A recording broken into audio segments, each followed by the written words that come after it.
प्रवीण बहुत ही कमीना किस्म का आदमी था, इसलिए उसकी पत्नी उर्मिला उसे छोड़कर चली गई थी। अब प्रवीण अकेला था, उसका नियत अच्छा नहीं था, इसलिए किसी ने प्रवीण से दोबारा शादी नहीं किया। प्रवीण के छोटे भाई राजवीर की पत्नी शिल्पा भी थोड़ी कमीनी मिजाज की औरत थी। वह शादी तो राजवीर से की थी, लेकिन उसका मन कहीं और रहता था। तभी एक दिन की बात है। राजवीर, आज मुझे बाहर घूमने का मन कर रहा है, क्या आज तुम अपनी ऑफिस से छुट्टी ले सकते हो, बस आज के लिए? नहीं शिल्पा, आज मेरी एक अर्जेंट अपॉइंटमेंट है, आज जाना बहुत ज़रूरी है। मैं तुम्हें किसी दिन और घुमाने लेकर जाऊंगा, ठीक है? अभी मैं चलता हूँ। शिल्पा को बहुत गुस्सा आता है। ये तो एक भी रोमांटिक नहीं है, दिन भर बस काम काम करते रहते हैं। और ऐसा कहकर अपने कमरे की ओर बढ़ जाती है। दोनों की बातें उसका जेठ प्रवीण सुन रहा होता है। तभी प्रवीण, लगता है शिल्पा मेरे टाइप की औरत है, वो राजवीर के साथ जम नहीं रही है, कुछ तो तरकीब लगाना पड़ेगा उसे अपने कमरे तक लाने के लिए। प्रवीण शिल्पा का फायदा उठाना चाह रहा था। शिल्पा अपने कमरे में सोते सोते सोच रही थी, क्या जिंदगी है, पति तो है लेकिन उस पति का क्या फायदा जो मेरे तरफ ध्यान ही नहीं देता। तभी प्रवीण, शिल्पा क्या तुम अभी फ्री हो? जेठ जी, आप यहाँ कैसे?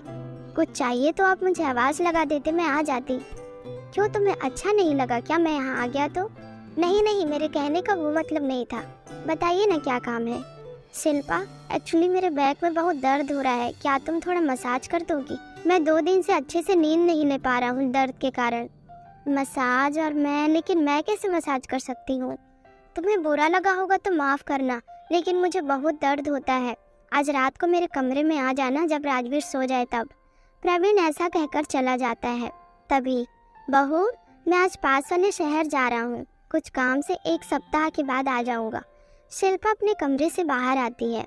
फिर, पापा जी, ऐसा क्या काम आ गया कि आपकी 1 सप्ताह तक रुकना पड़ेगा? बेटा, वो हमारी पुश्तैनी ज़मीन है ना, उसी के सिलसिले में जा रहा हूँ।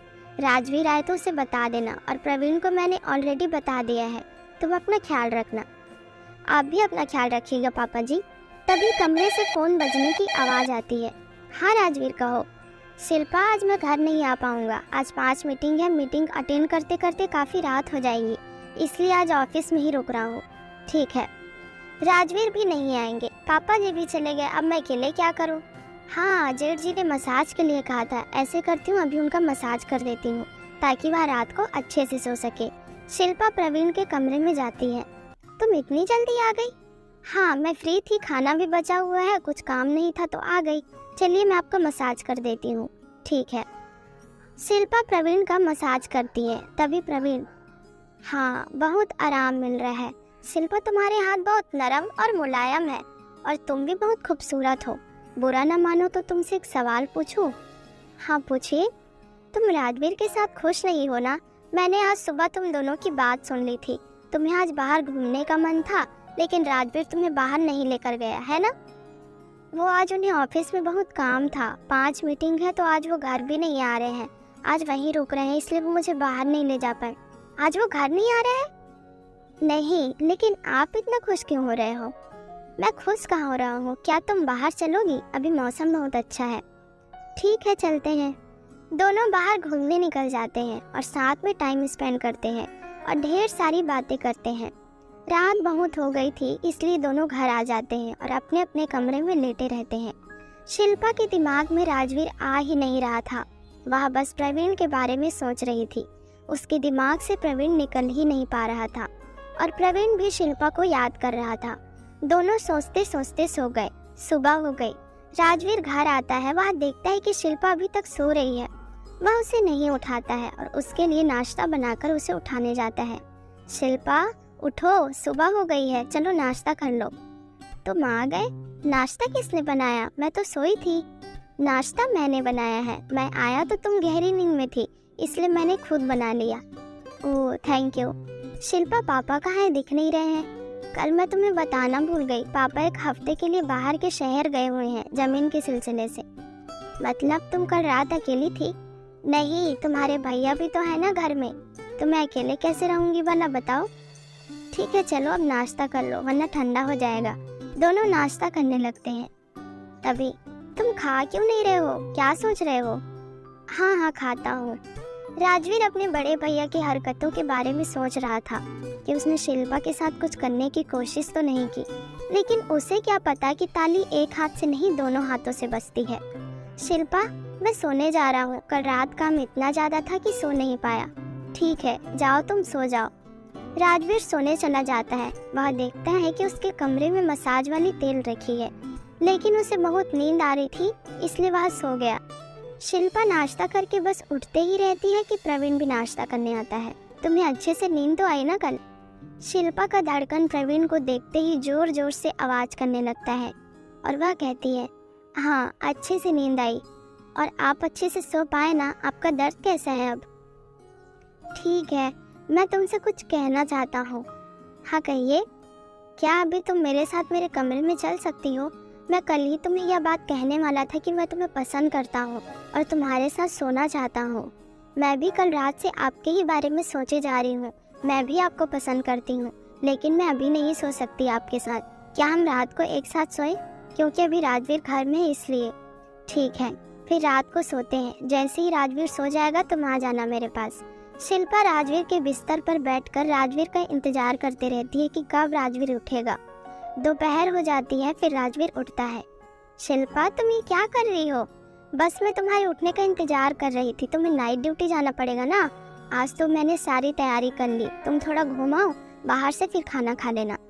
रुक तो जाओ जरा, बोले ही जा रही हो। आज मैं ऑफिस नहीं जा रहा हूँ, आज तुम्हारे लिए छुट्टी ली है मैंने। आज हम कहीं बाहर डिनर करने जाएंगे और तुम ये साड़ी छोड़कर कुछ अच्छा सा वेस्टर्न ड्रेस पहनना, ओके? क्या आज तुम नहीं जाओगी ड्यूटी? शिल्पा और प्रवीण का सारा प्लानिंग चौपट हो जाता है। कुछ ही समय में शाम हो जाती है। शिल्पा स्कर्ट पहनती है और दोनों घूमने चले जाते हैं। प्रवीण रात को शिल्पा का इंतजार करते रहते हैं। शिल्पा उसके कमरे में नहीं आई तो वह उसके कमरे में देखने गया, लेकिन शिल्पा तो राजवीर के साथ बाहर गई थी। थोड़े ही देर में राजवीर और शिल्पा घूम कर आ जाते हैं। शिल्पा को उस ड्रेस में देखकर प्रवीण पागल हो जाता है। कहाँ गए थे दोनों? बस भैया, शिल्पा को बाहर घुमाने लेकर गया था। कल नहीं ले जा पाया तो आज ले गया। ठीक है भैया, गुड नाइट। शिल्पा और राजवीर कमरे में सोने चले जाते हैं। साला पूरा प्लानिंग चौपट कर दिया। रात के 2 बज रहे होते हैं। तभी प्रवीण शिल्पा को कॉल करता है। तुम आओगी कि नहीं मेरे पास? प्रवीण जी, मैं कैसे आऊँ? राजवीर के साथ हूँ मैं, और अभी नहीं आ सकती मैं। तुम पागल हो गई हो क्या? तुमने वादा किया था मेरे साथ सोने का। मुझे तुम पे इतनी ज़्यादा फीलिंग आ रही है कि मैं सो नहीं पा रहा हूँ। ठीक है, मैं कोशिश करती हूँ आने की। सुनो ज़रा, वही वेस्टर्न ड्रेस पहन कर आना, ठीक है? तुम्हारी बड़ी बड़ी ख्वाहिशें। ठीक है, आती हूँ। शिल्पा चुपके से अपने कमरे से निकलकर अपने जेठ के कमरे में चली जाती है और खूब मजे करती है। दिल्ली शहर के करनाल जिले में अरुण और आलिया एक साथ रहते थे। अरुण और आलिया की शादी को करीबन 8 साल हो चुके थे और इस शादी से उनका एक 5 साल का बच्चा भी था। शादी का 4 साल बहुत अच्छे से गुजरा। जब अरुण काम करके आता था तो आलिया उससे ढेर सारा बात करती थी। इससे अरुण को भी बहुत अच्छा लगता था। शादी के पहले आलिया एक कंपनी में जॉब करती थी। तभी एक दिन आलिया, अरुण, मुझे फिर से जॉब स्टार्ट करना है। क्यों? मेरे रहते तुम क्यों जॉब करोगी? तुम अच्छे से घर में रहो और हमारे बेटे को संभालो, ठीक है? नहीं अरुण, मुझे जॉब करना है। बच्चे को संभालने के लिए माँ जी तो है ना। 8 साल हो गए हैं, अब मुझे घर में नहीं बैठना है। ठीक है, अगर तुम्हें जॉब करना ही है तो जॉब कर लो। जल्दी आलिया एक प्राइवेट कंपनी में इंटरव्यू देती है और वह सेलेक्ट भी हो जाती है। आलिया पूरे 8 साल बाद जॉब कर रही थी। वह बहुत खुश थी। अब अरुण और आलिया की जिंदगी बड़े ही सुकून से बीतने लगी। घर का खर्चा भी आराम से निकल जाता था। 1 साल तक सब कुछ बढ़िया चलता रहा। तभी अचानक 1 साल बाद आलिया बदल सी गई। जब अरुण आलिया से पूछता तो आलिया कहती थी कि नौकरी का बहुत स्ट्रेस है। अरुण ने आलिया को नौकरी छोड़ देने को कहा, लेकिन आलिया ने नौकरी छोड़ने के लिए मना कर दिया। एक रात करीबन 12:30 बजे अरुण की अचानक नींद खुली। वह देखा कि आलिया फोन में कुछ कर रही है। तभी अरुण कहता है, आलिया, इतनी रात को फोन में क्या कर रही हो? तो वह हड़बड़ा कर बोली, नींद नहीं आ रही थी तो फेसबुक चला रही थी। तुम सो जाओ ना, मैं थोड़ी देर में सो जाऊंगी। ठीक है, जल्दी सो जाना, कल तुम्हें काम पर भी जाना है ना। अगली सुबह करण ने कंपनी से छुट्टी लिया था कुछ काम से। वह देखता है कि आलिया 10 बजे तक सो रही थी। तभी अरुण, आलिया क्या आज तुम्हें काम पर नहीं जाना है? 10 बज गए हैं, थोड़ी देर और सोने दो ना, फिर काम पर चले जाऊंगी। लेकिन तुम्हारा ऑफिस टाइमिंग तो सुबह 8 बजे है ना, इतनी लेट जाओगी तो डांट पड़ेगी तुम्हें। मुझे कोई नहीं डांटेगा, तुम चिंता मत करो, मुझे सोने दो, मैं अपनी मर्जी से जितना टाइम चाहे जा सकती हूँ, ऑफिस कोई कुछ नहीं कह सकता मुझे। नींद में आलिया ने ये सब बातें कही जो अरुण को खटकने लगा। वह सोचने लगा कि आखिर आलिया भी तो वहाँ एक स्टाफ ही है, लेकिन इसको इतना छूट क्यों दी गई है। छोड़ो हटाओ, ये अच्छा काम करती होगी इसीलिए इसे लेट आने पर डांट नहीं पड़ती होगी। और अरुण हॉल की ओर बढ़ जाता है। आलिया उठती है और जल्दी से ऑफिस के लिए चली जाती है। उस वक्त 12 बज चुके थे। अगली रात को फिर अरुण ने आलिया को फोन चलाते हुए देखा। अब ये सिलसिला कई दिनों तक चलता रहा। एक दिन आलिया अपना फोन बिस्तर में छोड़कर रसोई चली गई, तो अरुण ने उसकी फोन चेक करने की सोची। जब अरुण ने उसका फेसबुक अकाउंट खोला तो वह हैरान हो गया। आलिया ने अपने बॉस सिद्धार्थ से रोमांटिक चैटिंग किए थे। यही नहीं, आलिया ने सिद्धार्थ को कई सारे आपत्तिजनक अपने फोटो भेज रखे थे।